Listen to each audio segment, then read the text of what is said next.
maantay waa maalin weyn waa maalin farxad leh waa maalin maalmaha shariicada islaamka ku weyn oo in yani cibaadaadka oo dhan ka fadli badan shaqada aynu hayno maalin aad u qiimo badan weey munaasabadan waa gogol ay dhigeen walaalaha iyo sacad ayna u dhigeen walaalahooda reer leelkase waxaan uga mahad celinaynaa walaalaha iyo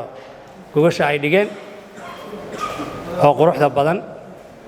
oo ujeedkeedu yahay nabad iyo aslaax walaalaha soo ajiibay oo reer leelkasena waa uga mahad celinaynaa intaa ka bacdi nabadgelyadu qiimaha ay leedahay nolosha doorka ay ku leedahay islaamnimada doorka ay ku leedahay dhaqankeenna suuban ee Soomaalida ah doorka ay ku leedahay waynu garanaynaa haddana cagsigeeda ama lidkeeda colaadu dhibaatada ay leedahay gunnimada ay leedahay aakhira la'aanta ay leedahay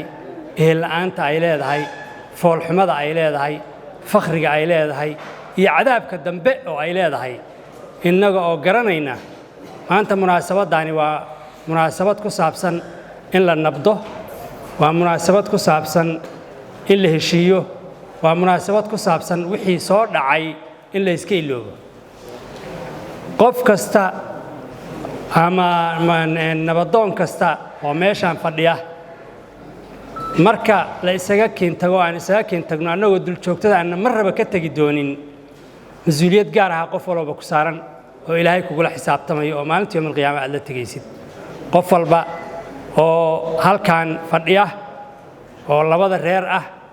oo nabadoon ah oo golahan aan uga tagi doono hawsha hoos inuu dhaqaan aan rabno qof walba maalintii yawmal qiyaama Ilaahay baa kula xisaabtamaya ummadda inta leeg oo deegaanka ku dhaqan oo aan mas'uulka ka nahay gobol ahaan iyo dawlad ahaan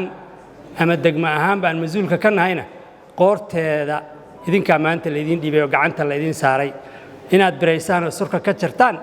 iyo inaad nooleysaan oo nabad u keentaan labadaas idin saaran raqba waa ku rageeda maalinta heshiisku soo baxo ama hawshu dhamaato maalintaas aad waxa mudantii la idin sheegi doonaa insha Allah taala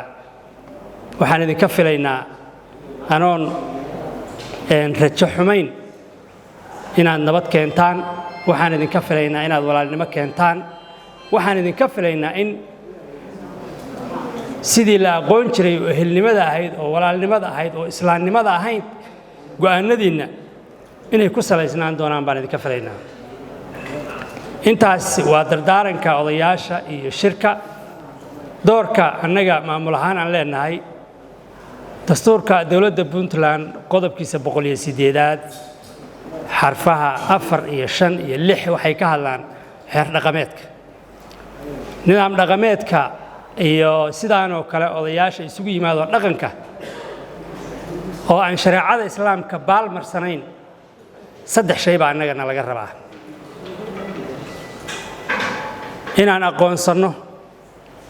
inaan aqoonsano inaan gacan siino iyo inaan fulino oo la fulino wax allaale waxay ku heshiiyaan nidaam dhaqameedka shariicada islaamka mar hadduu baalmarsanayn yani dastuurku shariicada ku qotamaa weey qodob baa noo dheer haddana wuxuu yahay qodobka noo dheer